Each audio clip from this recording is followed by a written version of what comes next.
fait comme Godard, mais pas comme Godard. C'est en version humoriste.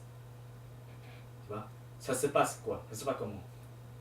Par exemple, Canteloup. Pour moi, c'est Godard, à la version humoriste. Pourquoi on ne fait pas comme Godard avant? Parce que Godard avant, on n'a pas Internet. Les gens, on a besoin vraiment consommer. Qu'est-ce qui se passe vraiment, qui est réellement passé? Et aussi Godard, il veut transmettre ça à l'international. Parce qu'on n'a pas Internet. C'est pour ça que Godard va faire ça. Maintenant, les gens en France, on s'en fout de politique. Tout le monde est concurrent. On voit tout. Même sur Internet, quand les gens parlent. Là, Canteloup, il fait quoi? Il fait avec humoriste. Mais il ne faut pas croire, tout ce qu'il dit, réfléchir bien à ce qu'il dit, le blague qu'il fait, c'est relier tous les problèmes qui se créent dans l'article là. C'est pour ça que je dis ça, c'est à la version Godard humoriste dans le 21e siècle. Et voilà. La chinoise, 1967. Le Gai Savoir, 1968. Alors, British Sound, 1969. Et sans-le alors? Tout va bien. Il me semble. Attends. Tout va bien. 1972. Étant donné que toi t'as 67, moi j'ai 68, toi t'as 69 et toi t'as 72, C'est pour ça que c'est cool. il faut parler par exemple ce dont on parlait un peu du passage du documentaire à la fiction. Ouais. Donc toi t'as un film qui est carrément de la fiction, on est d'accord, avec des grandes stars, avec un budget. avec un budget, avec des vrais acteurs en l'occurrence.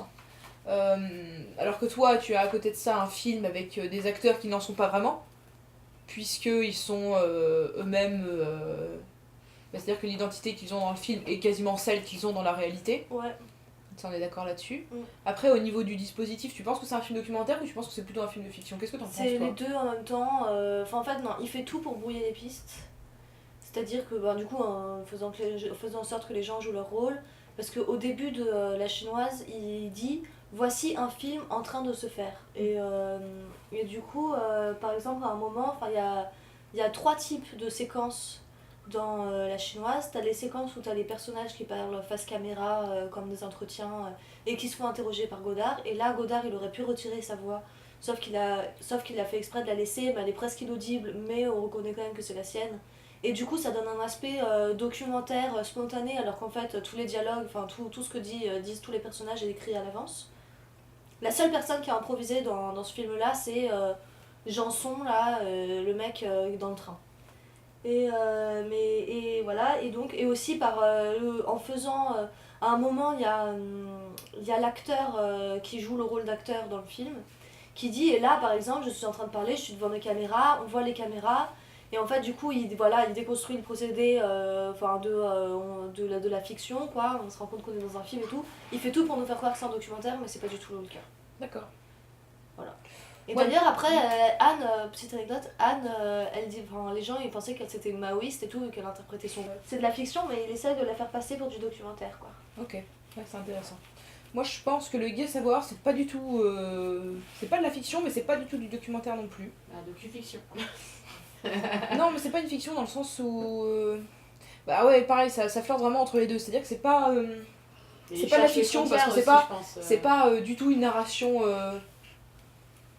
Bah, on s'attache... Enfin, c'est pas du tout une narration classique avec des personnages, une situation initiale, comment ça s'appelle, un nœud dramatique et un climax. Enfin, il n'y a pas du tout ça. Et des péripéties. Mais en même temps, c'est tourné dans un décor de cinéma. Enfin, je crois que ce serait, à la limite, si ça devait être... ce serait un documentaire symbolique, un peu. Je pense. Si je devais Une mise en scène d'une révolution, quoi. Une mise en scène de révolution, ouais, mais ni dans une fiction, ni dans un documentaire, parce que tout est faux et on le sait très bien. Donc c'est fiction. Donc techniquement, ce sera de la fiction. Mais en même temps, ça n'a rien à voir avec une fiction classique. Mais d'ailleurs, ce qu'il disait Godard, il était un des premiers à le dire, je crois, dans les cahiers du cinéma, c'est que le documentaire n'existait pas en gros. Ouais. Que c'était toujours qu'une vision subjective et que en ça, la fiction pouvait autant se revendiquer documentaire qu'un documentaire. Ouais. Et du coup, il faisait que brouiller les pistes sans cesse entre eux pour amincir cette barrière entre documentaire et C'est quoi fiction. brouiller les pistes? En gros, il montre à quel point ça peut être du documentaire comme de la fiction, quoi. Voilà, c'est ça. Brouiller les pistes, ça veut... À votre avis, Ouais, c'est à votre avis facile. pourquoi Godard il aime bien Vertov? Parce qu'il y a Eisenstein, il a contre Eisenstein. Pourquoi il aime C'est bien une très bonne tout ce question, qui c'est une est très bonne question. tout ce qui est tu vois tout ce qui est théorie de Vertov, ça lui va, c'est ça? Mm. C'est ce que j'ai bien compris. Même Eisenstein aussi. Non, Bah, Eisenstein, Vertov, non, il est pas vraiment pour Eisenstein. Eisenstein, non, moins, Non, pardon, c'est c'est vraiment pas Vertov. Einstein que je voulais dire. C'est vraiment Je dis n'importe quoi. Moi, j'ai lu Oubliez sur ce le que j'ai truc. dit. Oubliez ce que j'ai dit. Si, monsieur David, vous prenez le. C'est les théories d'Einstein, c'est pas pareil. Mais vas-y, continue. Bah en fait Je- pourquoi bah parce que déjà Eisenstein, Vertov déjà il avait vachement cet engouement pour le documentaire aussi. Beaucoup. Je crois qu'il a fait quasiment que du documentaire entre guillemets aussi parce que là encore la frontière est mince. Pourquoi il a contre le documentaire? C'est du coup il y a des moments que Godard il a contre le documentaire. Et pourquoi il a des fois contre, il a des fois avec. Bah, si je reprends un peu ce que j'avais écrit sur Vertov, en gros, C'est l'homme et la société aussi, Vertov. Vous avez entendu C'est l'homme et les ouvriers. Ah, et c'est- surtout ce qui est intéressant aussi chez Vertov, c'est que c'est qu'en gros il voulait que le cinéma soit totalement affranchi de littérature et du théâtre. C'est-à-dire que parce que bon c'était quand même en 29 le la caméra, c'était en 29. C'était en 29 Par je là, crois. Et à cette époque-là, tu sais, il y avait beaucoup de films qui étaient inspirés des pièces de théâtre, théâtre, ou du ouais. théâtre filmé, ou de la littérature. Et Dziga Vertov, il avait déjà l'intention, très vite au final, assez tôt, de faire du cinéma un art en tant qu'art tout seul, à lui-même, en lui-même. Vous avez entendu film non joué, film joué. Film joué et non joué. Ouais. Film joué, c'est pour monsieur Eisenstein, ce que j'ai lu. Et film non joué, mais c'est pour monsieur Vertov. Mm. Oui, c'est cette idée justement de Ah, est-ce que refus de j'ai compris, fiction. ça Vertov, il était contre en fait le cinéma spectacle, ce que faisait Eisenstein. Ouais. C'est joué. C'est Voilà. film joué. C'est donc le cinéma non joué et joué pour Eisenstein. Donc c'est pour ça qu'il réalise quasiment uniquement des films entre guillemets documentaires. Et c'est peut-être ça qui a intéressé Godard à cette période. Ouais, mais en même temps. Je sais plus ce que je vais dire. Au revoir, putain. Non, j'ai oublié. Oui, voilà, si c'est bon. Oui, mais en même temps, Godard il utilise les panneaux brechtiens. Les petits mots Oh, mais là. Brechtien, ça n'a rien à voir avec. C'est avec- du théâtre. Vertov. C'est quoi ça? C'est du théâtre. Mais c'est un peu Brecht. contradit. C'est de la C'est un peu distanciation contradit. théâtrale. d'accord, oui. C'est Mais quoi c'est un les peu panneaux brechtiens? Panneau brechtien, ça veut dire il a montré brechtien. Et Tu ça. sais, en fait, Brecht au théâtre, il montrait le processus de création et avec des panneaux. Ah, je savais pas ça. Voilà. Et c'est pour ça que moi j'en parle dans mon truc perso, c'est il met des panneaux comme ça. Et Après- pour moi, pour moi, je trouve que dans mon documentaire, que ça plaçait un mot sur la situation. Si, il utilise des moyens qui sont pas que du cinéma, on est d'accord. Par exemple, il fait beaucoup de citations. D'ailleurs, on dit pas mal que Godard était un cinéaste littéraire. Oui, voilà, Je c'est serais ça. incapable de dire exactement pourquoi ni comment, mais c'est quelqu'un qui lisait beaucoup, qui avait une vraie culture littéraire et philosophique, et que donc apparemment il a une façon assez littéraire de servir du cinéma, ce que j'entends. Par exemple, dans les citations qu'on voit dans ses films, beaucoup, genre ses personnages, je pense que C'est Carole un le Fou, vous critique l'avez aussi, vu. hein. Il écrit, il a son petit carnet, donc il y a beaucoup de notes, il y a beaucoup de mots, il y a beaucoup de phrases, il y a beaucoup de citations célèbres dans ses films, ça c'est vrai, tu vois.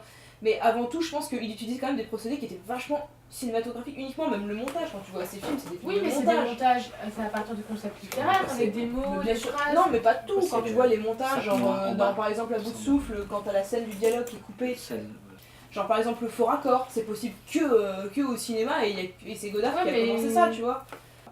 Mais regarde rien qu'au niveau du son, par exemple, de ce passage dont tu parlais avec l'image de la chatte de la femme et en même temps un D'ailleurs, discours qui se fait poser dessus, tu vois. il y a- C'est 100% cinématographique ça. Quoi qu'on me bien sûr. Justement, d'essayer de défaire un discours par une image, c'est purement cinématographique. Dans quoi d'autre on pourrait faire ça? Attends, j'ai pas. Ouais, pardon. Alors en fait, moi je suis pas d'accord parce que de plus dans mon film, j'ai constaté qu'il y avait, tu sais, la femme quand elle descend et tout, elle monte les escaliers, apparemment, ce serait une référence dans la peinture. Ouais, d'accord. Bah voilà, donc Non, c'est mais y a pas. pas que ça. Oui, mais c'est pas du cinéma que Ouais, en ouais, un ouais. art. Ouais, j'entends, Pour moi, j'entends. c'est une. Même s'il veut faire un. Enfin, c'est pour ça que je suis pas d'accord que tu dis qu'il s'inspire que de Vertov parce que Vertov, c'est un cinéma juste pour faire que du cinéma sans les autres arts. Non, mais je pense que l'idée de Vertov lui a plu, tu vois. Je dis pas qu'il a fait que ça, je suis d'accord avec toi, je suis d'accord sur le fait que... Parce que t'as dit ça en fait, c'est pour ça que j'étais Ouais, pas non, d'accord. j'ai dit que Vertov, lui, c'était vraiment sa volonté à lui. Mais pourquoi? Parce qu'avant, le cinéma, c'était réduit vraiment qu'à mettre en valeur les autres arts. Vertov, c'était vraiment ça. Ah à ouais, cette c'est ça, époque. pour moi, c'est Vertov, il s'opposait au drame bourgeois, quoi. Ouais, Et ouais, il voulait, ouais. utiliser utiliser la caméra pour montrer la vérité du monde. Ouais, mais parce que le drame bourgeois, pour moi, c'était certainement aussi très théâtral. Il y avait quelque chose Ouais. du théâtre, tu vois, ça devait se rapprocher à. Ça, c'est drame bourgeois. Et n'oublions pas, en plus d'avoir cette volonté du cinéma totalement affranchi, il y avait voilà aussi cette volonté de faire que du documentaire chez Vertov. Bien que Vertov, documentaire, On est Ouais, d'accord, c'est on est relatif d'accord, aussi, on est hein. d'accord. moi ce que je dirais c'est que bon, du coup il était à fond sur Vertov qui utilisait à fond le procédé cinématographique pour juxtaposer des images. Mhm. En ça, Godard il s'est inspiré de lui parce que sauf que Vertov avait pas l'outil du son. Ouais. Vertov il faisait Vertov. La symphonie lune d'Ambasse. Ouais, je Ah trouve ouais, que si. C'est de la musique qu'il Ouais, a mis bien sûr que dessus si. sur le film. Ouais, mais il a quand C'est même pas du son ouais. direct. Ouais. Ouais, mais oui, il a pas le son direct, mais il a quand même les prémices du son. Faut Ouais. pas dire ça. D'accord, ouais. Mais c'est vrai que c'est les prémices du son. Quand c'est tu pas le un- vois avec son casque et tout, et que tu entends la façon dont il pourrait entendre, alors là, par contre, je suis pas tout à fait d'accord, mais. Vous avez pas vu ce passage? Non. Bah, en Enfin, fait, si, il y a. mais ça c'est dans la caméra, non? Non, symphonie du Donbass. Ah ouais. Moi, je l'ai pas vu celui-là. Bah, en fait, il y a des personnes qui portent un casque de son. Ouais. Et en fait, tu vois le son comment lui, il l'entend. D'accord. Et il y a pas de son direct, c'est vrai, mais t'as quand même les prémices du son, donc ça. Ouais, bien Et sûr. il était vachement à fond là-dessus d'ailleurs. Et d'ailleurs, il s'intéressait plus au son qu'à l'image aussi, Vertov, à la base. Mais n'empêche qu'il avait pas tous les moyens dont Non, dispose, mais Godard. Enfin, le son qu'il pouvait mettre dans ses films, c'était des symphonies qui se jouaient en même temps que la projection, enfin des symphonies ou n'importe quoi, enfin, un orchestre. C'était pas l'acteur qui allait dire ça d'une certaine façon et que à chaque projection de film ça serait redit de cette façon-là. Il pouvait pas faire ce que fait Godard, quoi. Et du coup lui Bah, Godard, il a eu le son direct, ce que Vertov n'avait pas. voilà. Mais Vertov avait les autres trucs du son. Ouais, il mais avait- c'est vachement important pour le côté la documentaire, musique. justement, l'idée du son direct. Mais même pas que documentaire, pour toutes les façons dont tu peux te servir de l'outil cinématographique, qui est de mettre une voix sur une image, voilà. Ça, Vertov, il l'utilisait déjà en faisant des associations. Je pense que ce qui plaît, enfin j'en sais rien, mais je pense que C'est ce qui les plaisait associations. Ouais. ce qui plaisait à Godard chez Vertov, c'est qu'il faisait confiance au spectateur pour réfléchir et Et comprendre par lui-même les associations. voilà, Ouais. il faisait confiance, voilà. Avoir un sous-texte dans le montage. Voilà. Que ce soit son, Ce qu'on enfin. appelle l'effet Kuleshov, quoi. Ouais, tchaf. Ouais, c'est ça. Sauf que Vertov, Mais je crois qu'il ça va était... plus loin, Vertov. Vertov, ouais, parce que Vertov c'était carrément symbolique, quoi. Ouais, voilà, c'est ça. C'est métaphorique un peu. Par Ça exemple, reste un peu métaphorique aussi chez Kuleshov, hein. Enfin, c'est... moi, de ce dont je me souviens, c'était quand même des histoires Ouais, narrées, quoi. C'était. ouais.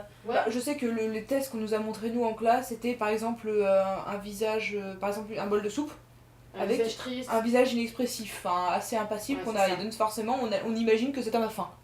Et on met exactement le même plan de cet homme avec une femme dénudée, avec ensuite le plan de cet homme, ça fait il la désire.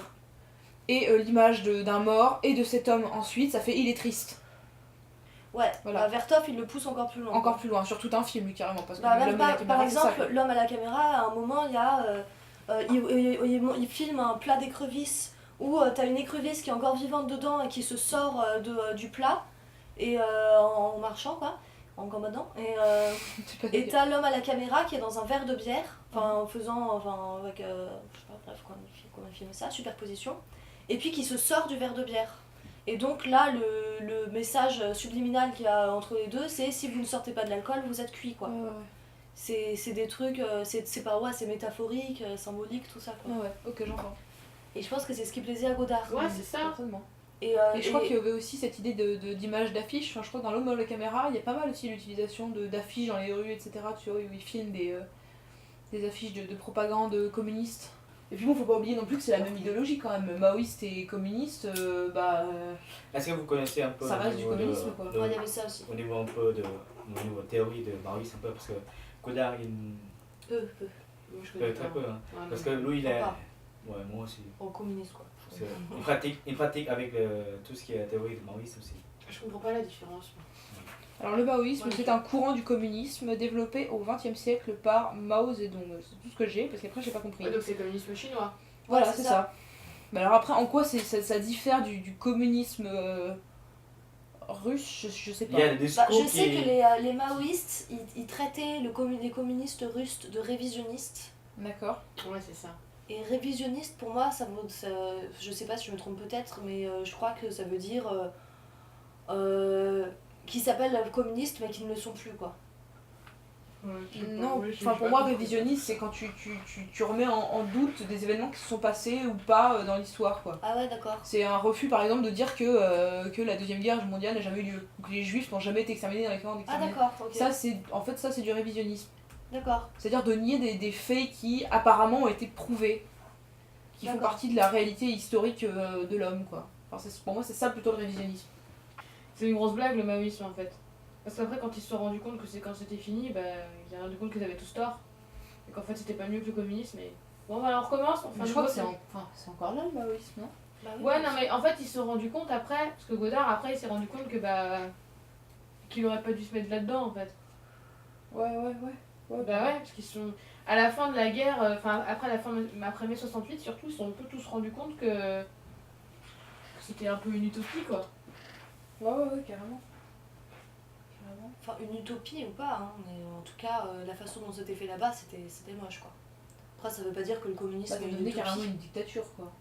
Mais ça veut pas dire que le communisme est une utopie.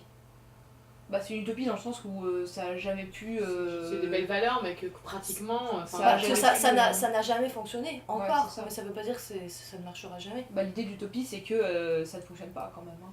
C'est que ça ne peut pas C'est fonctionner. que ça ne peut pas fonctionner, c'est ça l'idée d'une Mais, utopie. oui, mais on ne sait pas si ça peut pas Ouais, mais moi je fonctionner. trouve que c'est un peu une utopie, mais après, voilà. Moi Ça, aussi c'est un mon peu. idée, hein. Moi, je pense pas. Ah ouais, c'est une communiste. Bon, je pense qu'il faut que ce soit contrôlé et à petite échelle. Quoi. Ouais. Donc ça peut très bien marcher. Mm. Enfin bref. Et du coup, ce qui plaisait à Godard dans Vertov, c'était cette utilisation des images qui faisait passer des messages subliminaux. Enfin, c'était pas vraiment subliminal, mais enfin, qui laissait. En fait, ce qui plaisait à Godard dans Vertov, c'est que Vertov stimulait l'intelligence des spectateurs. Et ce qui plaisait à Godard dans Brecht, c'est que Brecht faisait éclater l'endormissement de la C'est joli, fiction là-haut. sur le spectateur et lui faisait prendre conscience que il était face à un spectacle construit par des gens et en ça, que c'était pas... il veut que le spectateur soit toujours conscient qu'il est en train d'écouter le discours de quelqu'un d'autre. Et ça va un peu avec son idée de dire que le documentaire n'existe pas, que c'est toujours subjectif. C'est qu'en fait, pour lui, chaque production est subjective et que Parce qu'ils choisissent leurs images à tel moment, ils mettent les images avec telle image, Voilà. avec tel son. et que le on spectateur répète ça. doit garder ça en tête. Quoi. Le fait, j'ai commencé de travailler maintenant avec vous, étudier M. Godard, ce qu'il a fait. Oui, il a audacieux, il part bien. Pour moi, c'est une grande gueule qui part super lent, style suisse. Ah, Mais il est part- suisse, hein. il est suisse. C'est ça, j'ai dit. C'est pour ça que j'ai dit. Tout simplement, On c'est se lui. gêne. Voilà. Mais je sais, il est suisse. C'est le grand gueule, c'est une Suisse. Il part des choses. Bah oui, c'est comme vous l'avez dit déjà, que, franche, c'est ça, franche. Et il fait pour moi, je trouve qu'il fait beaucoup pour la société. Il préoccupe plus que qu'est-ce qui se passe dans la société que faire un film, pour moi. Il pense que ça. Il m'apprend aussi comment en fait on fait un film politique sensible. Selon M. David Farou, il a expliqué dans le cours. Sensible, il a essayé de réunir entre sensible et rationnel deux choses. Parce que pourquoi il parle de ça? Parce que le film politique, c'est vraiment sensible. Parce que tu peux pas parler comme ça dans le film, sinon c'est pas possible. Quoi. En fait, les gens qui touchent directement, par exemple, ils parlent de moi. Et son film, il ne va pas sortir. Là, c'est ça, je dis, pour moi, sensible pour lui, il fait à sa manière, c'est artistiquement, il part un peu indirectement, je pense. Sensible, est-ce que j'ai bien compris? Sensible et rationnel. Il réunit les deux en même temps, en sensible et rationnel. C'est indirectement et avec manière un peu plus douce, mais sur le sujet de plus dur. Voilà, je comprends comme ça.